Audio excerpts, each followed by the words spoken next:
wabarakatuh. Waalaikumsalam warahmatullahi wabarakatuh. Baik, kami dari kelompok 1 ingin mempresentasikan tentang Imlek, yaitu yang dikelompokkan dari Hanifah Zuhara, Evi Noviza, Safira, dan Siti Resmiasi. Yang pertama itu akan dibacakan oleh Hanifah.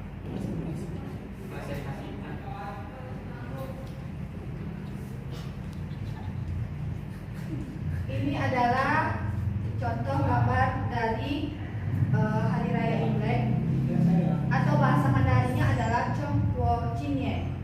Next. Oke, saya akan mempresentasikan dari sejarah Imlek. Sejarah Imlek atau Tahun Baru Cina. Awal mula berlangsungnya Imlek atau Tahun Baru Cina diyakini terjadi pada zaman dinasti Shang pada 1600 sampai 1046 sebelum Masehi, sekitar 3500 tahun lalu. Di zaman itu, orang-orang mengadakan upacara pengorbanan sebagai bentuk menghormati dewa dan leluhur yang dilakukan setiap awal serta akhir tahun. Momentum tersebut juga menjadi ritual untuk mempersembahkan korban kepada leluhur atau dewa, sekaligus menyembah alam sambil memberkati hasil panen pada pergantian tahun. Masih berlatar era dinasti Shang, sejarah Imlek turut diwarnai dengan cerita legenda terkait serangan monster bernama Nian. Nian digambarkan berupa monster kejam bergigi taring, pemakan hewan ternak hasil bumi sampai manusia.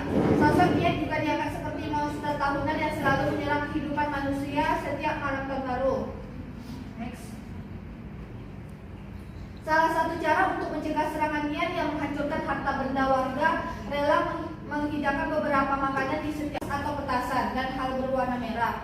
Oleh sebab itu, orang-orang mulai memasang lentera merah dan gulungan kertas merah di setiap jendela serta pintu rumah mereka untuk mencegah Nian masuk. Lalu ada juga bumbu bakar atau sekarang diganti dengan petasan untuk menakut-nakuti Nian. Hal ini dipercaya membuat Nian tidak pernah muncul lagi.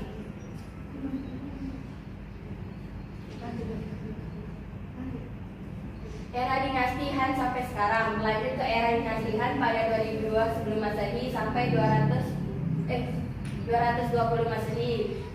Perayaan Imlek semakin populer. Salah satu tradisi yang paling dikenal kala itu adalah membakar bambu untuk membuat suara bertakan yang keras.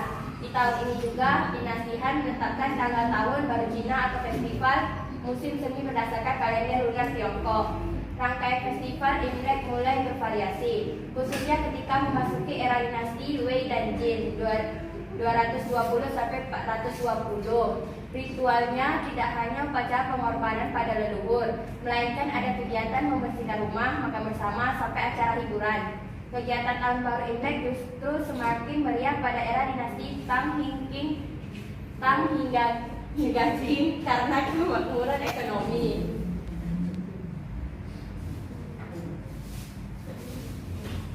Sejarah Imlek Indonesia. Perayaan Imlek dimulai sekitar abad ke-5 Masehi di Indonesia. Tradisi ini sempat hanya boleh dilakukan di lingkungan keluarga dalam ruang tertutup.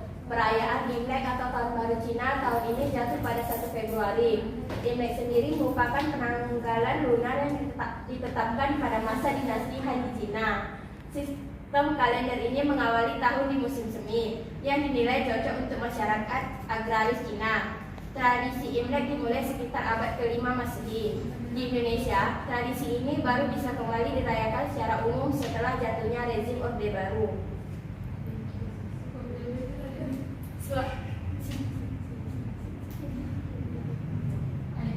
Selanjutnya ada tradisi-tradisi saat Imlek. Yang pertama itu bersih-bersih rumah. Dalam kepercayaan masyarakat Tionghoa, membersihkan rumah itu berarti membuang segala keburukan yang menghalangi datangnya keberuntungan. Tradisi bersih-bersih ini biasanya dilakukan oleh masyarakat Tionghoa 1 hari menjelang Imlek. Karena dipercaya jika membersihkan rumah pada saat Imlek akan membuang keberuntungan dan di tahun tersebut. Next. Yang kedua itu ada dekorasi rumah. Selain dibersihkan, mendekorasi rumah juga menjadi hal yang dilakukan menjelang Imlek. Pintu dan jendela dicat ulang, serta ditempeli kertas yang bertuliskan kalimat atau kata-kata yang baik. Di mana sebagian besar dekorasi yang digunakan berwarna merah, masyarakat Tionghoa melambangkan suatu yang sejahtera dan kuat serta membawa keberuntungan. Yang ketiga itu ada serba warna merah. Salah satu ciri khas dalam setiap perayaan Imlek adalah menggunakan warna merah di segala tempat. Warna merah melambangkan suatu yang kuat, sejahtera, dan membawa hoki. Tidak hanya itu, warna merah juga dipercaya dapat mengusir nian atau sejenis makhluk buas yang hidup di dasar laut atau gunung yang keluar saat musim semi atau saat tahun baru Imlek. Nian sendiri dipercaya datang untuk mengganggu manusia, terutama anak kecil. Itulah kenapa masyarakat Tionghoa menghias rumah dan menggunakan pakaian serta aksesoris pada saat Imlek. Selanjutnya ada hidangan khas Imlek. Hari raya apapun akan terasa kurang lengkap jika tidak disajikan makanan wajib saat hari perayaan tersebut. Sama seperti halnya saat perayaan Imlek, hidangan khas Imlek seperti kue, keranjang, dan jeruk menjadi makanan wajib yang ada saat Imlek. Bagi masyarakat Tionghoa, makanan yang disajikan saat perayaan tersebut berlangsung minimal terdiri dari 12 jenis makanan yang melambangkan 12 macam sio dalam kepercayaan masyarakat Tionghoa. Selain melambangkan sio, masing-masing makanan tersebut juga memiliki makna tersendiri. Misalnya ayam utuh yang melambangkan kemakmuran keluarga, mie panjang yang melambangkan panjang umur yang cara menyantapnya tidak boleh dipotong, atau kue lapis legit yang mengartikan rezeki yang berlapis-lapis. Yang kelima ada pantang makan bubur. Jika kue keranjang dan jeruk menjadi makanan khas saat Imlek, lain halnya dengan bubur. Bubur menjadi makanan yang pantang disajikan ketika Imlek. Bubur dianggap sebagai simbol kemiskinan. Keenam, ada dilarang membalik ikan saat menyantapnya. Menyantap ikan mungkin menjadi hal yang biasa saat perayaan, namun berbeda jika dilakukan saat Imlek. Dalam tradisi Imlek, Anda dilarang mengambil daging ikan pada bagian bawah. Tidak hanya itu, Anda juga diharuskan memisahkan ikan yang Anda santap untuk dinikmati keesokan harinya. Masyarakat Tionghoa percaya kalau kebiasaan ini merupakan lambang dan nilai surplus untuk tahun yang akan datang. Yang ketujuh ada petasan dan kembang api. Petasan dan kembang api memang identik dengan sebuah perayaan besar, terutama pada saat tahun baru. Hal yang sama juga berlaku pada saat perayaan Imlek. Selain untuk memeriahkan perayaan yang berlangsung setahun sekali ini, menurut kepercayaan Tionghoa, membakar petasan dan kembang api tepat di hari raya Imlek wajib dilakukan untuk mengusir nasib-nasib buruk di tahun sebelumnya dan mengharapkan tahun baru yang lebih bahagia dan lebih baik. 8. Pagelaran Liong dan Barongsai. Dalam kepercayaan orang Cina, Liong tenaga dan Barongsai merupakan lambang kebahagiaan dan kesenangan. Tarian naga dan singa ini dipercaya merupakan pertunjukan yang dapat membawa keberuntungan serta salah satu cara mengusir roh-roh jahat yang akan mengganggu manusia. Maka tidak heran pertunjukan ini selalu ada di dalam setiap perayaan Imlek. 9. Bagi-bagi angpau. Tradisi yang satu ini memang tidak asing bagi Anda. Tradisi yang tidak pernah absen dalam setiap perayaan Imlek ini memang menjadi momen yang paling ditunggu-tunggu saat perayaan Imlek.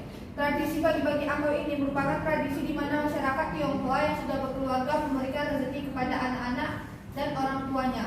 Dalam kepercayaan Tionghoa, uang di dalam angpau yang akan dibagikan tidak boleh diisi dengan mengandung angka 4 di dalam, karena angka 4 dianggap membawa sial. Dalam bahasa Cina, angka 4 terdengar seperti kata mati. Mengunjungi sanak saudara. Tidak hanya saat lebaran, Imlek juga menjadi waktu yang tepat untuk mengunjungi saudara. Momen ini digunakan masyarakat Tionghoa untuk mempererat tali persaudaraan. Tak heran pada saat menjelang Imlek banyak warga Tionghoa yang pulang ke kampung halamannya untuk merayakan bersama keluarga mereka. Tradisi Yusheng. Tradisi makan Yusheng adalah tradisi yang baru-baru ini menjadi tren di masyarakat Indonesia keturunan Tionghoa. Tradisi ini dibawa oleh para nelayan dari Cina Selatan yang dihijrah ke Semenanjung, Malaysia pada abad ke-19. Sembahyang terhadap leluhur. Tradisi unik Imlek lainnya adalah melakukan sembahyang leluhur yang telah meninggal dunia. Ini bisa dilakukan di rumah 1 hari menjelang tahun baru. Dupa dan lilin dinyalakan, serta menyajikan persembahan makanan seperti buah-buahan, buah-buahan segar, kue, daging, serta minuman, biasanya teh dan arak. 13. Membaca ramalan Sio. Membaca ramalan Sio juga cukup penting dalam tradisi Imlek Indonesia. Sio adalah ramalan kepercayaan orang Tionghoa setiap tahunnya. Untuk di tahun 2022, harimau adalah Sio yang cukup beruntung. Ini untuk mereka yang lahir di tahun 2010, 1998, 1986, 1974, 1992, dan seterusnya. Turun hujan. Selain warna merah, tahun baru Imlek juga identik dengan hujan. Masyarakat Tionghoa seringnya mengharapkan turun hujan saat tahun baru Imlek. Hal ini karena dianggap sebagai pembawa rezeki dan juga berkah, sama halnya dengan tradisi Imlek di Indonesia.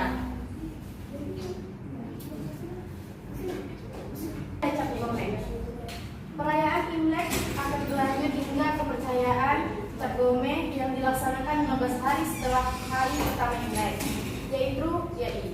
yaitu atraksi sejenis debus dan parade keliling kota. Para tatung berpakaian merah dan wajah ditembus dengan benda tajam. Para tatung ini dimasuki roh leluhur mereka sehingga setelah melakukan atraksi, mereka akan kembali ke keadaan semula. Saat Imlek, yang pertama itu ada siu atau siumi atau mie goreng. Siu atau mie panjang ialah salah satu hidangan yang harus ada dalam perayaan tahun baru Imlek. Dalam tradisi Cina, dilarang untuk memasak dan menyajikan mie yang terpotong. Pasalnya, siumi atau mie goreng merupakan lambang umur yang panjang. Jika terpotong, maka akan memperpendek usia.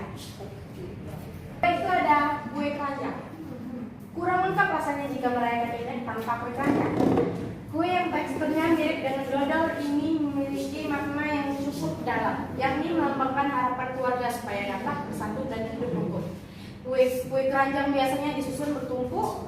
Tumpukan ini juga memiliki makna khusus, yaitu lambang pendapatan, posisi, dan pertumbuhan anak-anak agar lebih baik daripada sebelumnya. Yang ketiga itu ada yusheng. Yusheng merupakan salada yang berisi irisan halus sayuran dan buah.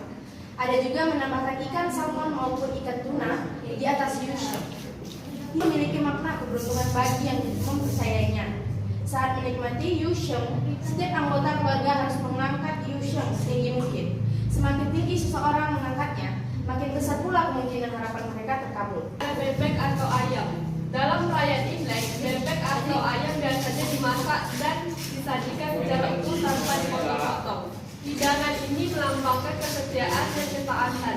Pasalnya, dalam budaya Tiongkok sendiri, bebek atau ayam disebut-sebut sebagai hewan yang bersifat serakah. Itulah sebabnya bebek dan ayam disajikan saat perayaan Imlek. Tujuannya agar yang menyantapnya terhindar dari sifat buruk.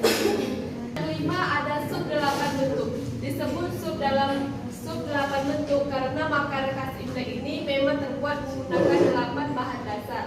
Beberapa bahan yang digunakan ialah teripang, jamur tumbuh, ikan, udang, perut ikan, kerang kering, abalone, jamur hitam, kacang ginkgo, dan biji lotus. Filosofi dari 8 bentuk ini adalah adanya harapan dari usaha atau bisnis supaya lebih berkembang pesat di tahun yang baru. Yang keenam ada ikan. Sama halnya dengan bebek atau ayam, ikan juga mesti disajikan utuh tanpa dipotong secara filosofis. Hidangan ini menandakan kelimpahan dan kesatuan keluarga. Di Indonesia sendiri biasanya yang disajikan ialah ikan bandeng. Ada kue mangkuk. Selain kue keranjang, Imlek juga identik dengan kue mangkuk. Kue ini dibuat dengan menggunakan bahan dasar tepung beras. Umumnya kue mangkuk diletakkan di bagian paling atas saat menyusun kue keranjang. Yang kedelapan ada manisan dan permen. Biasanya manisan dikemas dalam wadah berbentuk segitiga 8 yang disebut Tribe of Togetherness. Dalam satu wadah umumnya berisi banyak manisan serta melambangkan makna khusus juga. 9.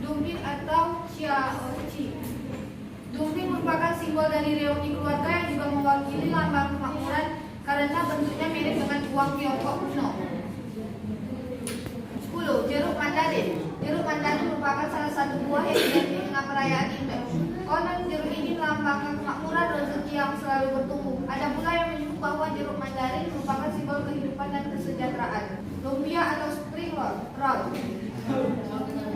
Kekayaan karena bentuknya mirip dengan batangan emas. Dalam perayaan Imlek, spring roll biasa diisi dengan irisan daging babi, udang, jamur hitam, toge, dan kucai. 12 kue lapis legit. Di keluarga Tionghoa Indonesia, kue lapis legit juga tidak pernah lupa dihidangkan saat Imlek. Menurut kepercayaan, kue ini dilambangkan sebagai rezeki yang berlimpah. Kue tamjuang. Kue tamjuang adalah bola-bola ketan juga kerap dihidangkan saat perayaan Imlek. Kue ini merupakan makanan ringan yang berbentuk bulat dan dibuat dengan tepung ketan. Nah. 14. Telur rebus dalam teh. Ini sebetulnya merupakan telur yang direbus dengan kecap asin dan teh. Rasanya terbilang unik dan berbeda dengan telur rebus biasanya. Telur ini dimaknai sebagai simbol kesuburan. Babi panggang. Rasanya jika perayaan Imlek tidak ada daging babi. Namun selain dipanggang, daging babi juga dapat dihidangkan bersama saus asam manis. Pantangan saat Imlek. Yang pertama, jangan minum obat. Disajut dari Mirror, minum obat pada hari pertama tahun baru Imlek tidak hanya berarti kalian sakit. Mitosnya sakit itu akan berlangsung selama 1 tahun penuh. 2. Dilarang makan bubur. Umat kaum Konghucu dilarang makan bubur untuk sarapan di hari pertama tahun baru Cina. Menurut tradisi, makan bubur dikaitkan dengan menjadi miskin dan tidak mendapat rezeki. 3. Mencuci baju. Bukan berarti bebas dari pekerjaan rumah untuk cuci baju. Orang Tionghoa tidak mencuci pakaian pada hari pertama dan kedua Imlek karena hari-hari itu dirayakan sebagai hari ulang tahun Suisen Dewa Air. 4. Jangan keramas. Salah satu pantangan saat Imlek adalah rambut tidak boleh dicuci atau keramas pada hari pertama tahun baru Cina. Sebab dalam bahasa Cina, rambut memiliki pengucapan dan karakter yang sama dengan fa dalam facai, yang berarti menjadi kaya. Keramas dianggap sebagai mencuci kekayaanmu. 5. Hati-hati benda tajam. Ini berkaitan dengan hilangnya kekayaan. Menggunakan pisau dan gunting juga tidak boleh. Setiap kecelakaan yang terjadi dianggap mengarah pada hal-hal yang tidak menguntungkan, termasuk terpotongnya kekayaan. 6. Dilarang pergi keluar. Wanita yang pergi keluar di tahun baru Imlek akan dilanda nasib buruk selama setahun. Hal ini berlaku untuk seorang istri. Wanita yang telah menikah tidak diperbolehkan mengunjungi orang tuanya, karena hal ini diyakini membawa kesialan bagi orang tuanya dan kesulitan ekonomi bagi keluarganya. 7. Menyapu. Pantangan saat Imlek bagi orang Tionghoa untuk menyapu saat Imlek. Ini dikaitkan dengan kekayaan juga akan tersapu. 8. Anak-anak tidak boleh menangis. Tangisan seorang anak dipercayai membawa nasib buruk bagi keluarga. 9. Hutang. Kalau tidak punya uang saat Imlek, jangan sekali-kali kalian berhutang atau pinjam uang itu, berarti akan kekurangan terus.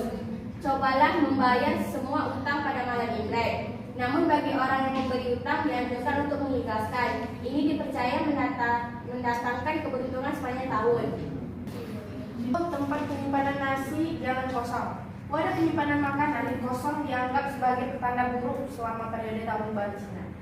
Yang ke-11 itu ada pakaian rusak. Selanjutnya, pantangan saat Imlek lainnya adalah tidak memakai pakaian rusak. Memakai pakaian rusak dapat menyebabkan lebih banyak nasib buruk. Selanjutnya ada dilarang membunuh apapun. Darah dianggap petanda buruk yang akan menyebabkan kemalangan seperti luka pisau atau bencana berdarah lainnya. Dari warna monokrom. Warna monokrom atau disebutnya warna abu-abu, hitam atau putih. Dilarang, lebih baik memakai baju merah. Pakaian putih atau hitam secara tradisional diartikan dengan masa bergabung. Yang ke-14 itu jangan tidur. Menurut tradisi, orang tidak boleh tidur dan harus bergadang di menyambut malam tahun baru Cina. Orang Tionghoa akan menyalakan kembang api untuk menakuti roh-roh jahat.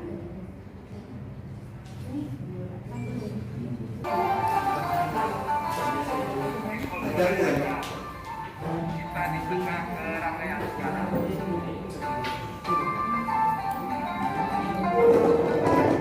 Ini bangunan sudah cukup lama, sejak tahun 1820. Ornamen perayaan tahun baru China, Imlek kerbau.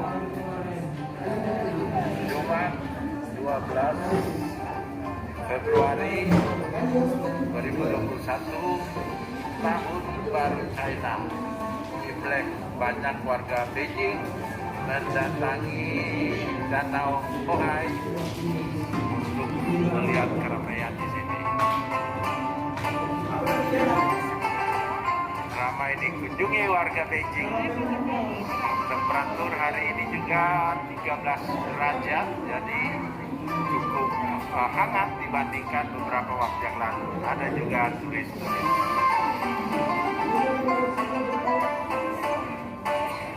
Suasana perayaan di salah satu jalan kecil di samping Danau Bohai Beijing. Warga Beijing atau sekitar Tungparua merayakan Tahun Baru Imlek Kerbau Jumat 12 Februari 2021. Memang terlihat meriah sekali. Salam hangat dari Bohai Beijing. Saya Jauh Hari Orat Mahmud bersama dan Mbak Ella Kongsi Pacoy.